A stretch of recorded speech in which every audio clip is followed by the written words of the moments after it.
Hi friends, welcome to my channel ఎర్రగడ్డ sisters. Today ఈ video వచ్చేసి మనం డోరీస్ అనమాట. మన బ్లౌజ్కి వచ్చేసేసి వెనకమాల డోరీస్ ఎలా పెట్టుకోవాలి ఏంటి అన్నది వివరంగా చెప్తాను చూడండి ఫ్రెండ్స్. నేనైతే సింగిల్ పాదం తీసుకుంటున్నాను, డబుల్ పాదాన్ని తీసేస్తున్నాను. చూడండి, సింగిల్ పాదాన్ని సెట్ చేసుకుంటున్నాను ఎందుకంటే అది మనకి సన్నగా థ్రెడ్ పైపింగ్ లాగా వస్తుంది అనమాట, బాగుంటుంది. అందుకని సింగిల్ పాదాన్ని ఉపయోగిస్తున్నాము. డబుల్ పాదం మీదైనా స్టిచ్ చేసుకోవచ్చు, అది మన ఇష్టం అనమాట. మన వీడియో కనుక నచ్చినట్లయితే please subscribe my channel.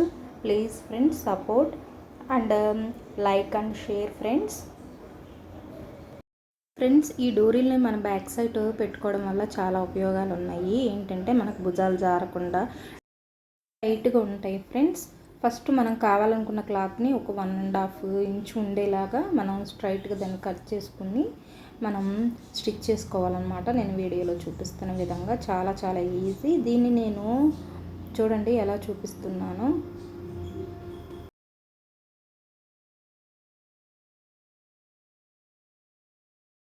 Next friends, నేను ఒక చిన్న స్టిక్ లాంటిది తీసుకున్నాను. చూడండి, దాంతో లోపలికి ఫోల్డ్ చేస్తున్నాను అన్నమాట. చాలా ఈజీ. అలా ఫోల్డ్ చేసింది మనకు రివర్స్లో కుట్ అనేది కనపడకుండా ఉంటుందన్నమాట.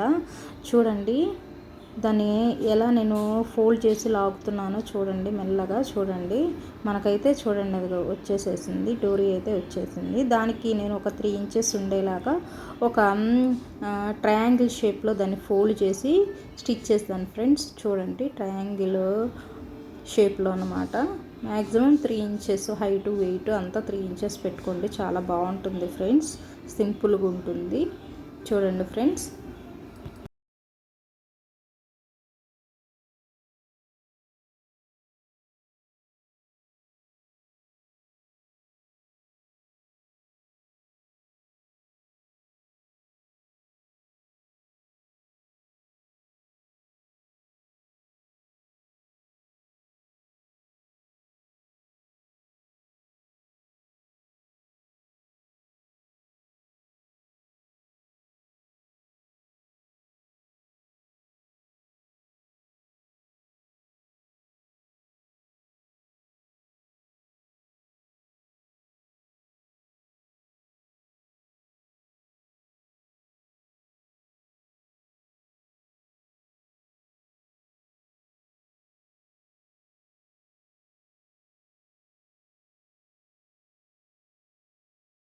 ఫ్రెండ్స్, దాన్ని నేను అడ్డంగా కూడా ఒక స్టిచ్ అనేది వేస్తున్నాను. చూడండి, మనకైతే డోరీ రెడీ అయిపోయింది. దాన్ని మనం కుట్టిన తర్వాత బయటికి ఫోల్డ్ చేసుకుంటే అలా వస్తుందన్నమాట. చూడండి ఎంత అందమైనటువంటి డోరీ మనకు రెడీ అయిపోయింది.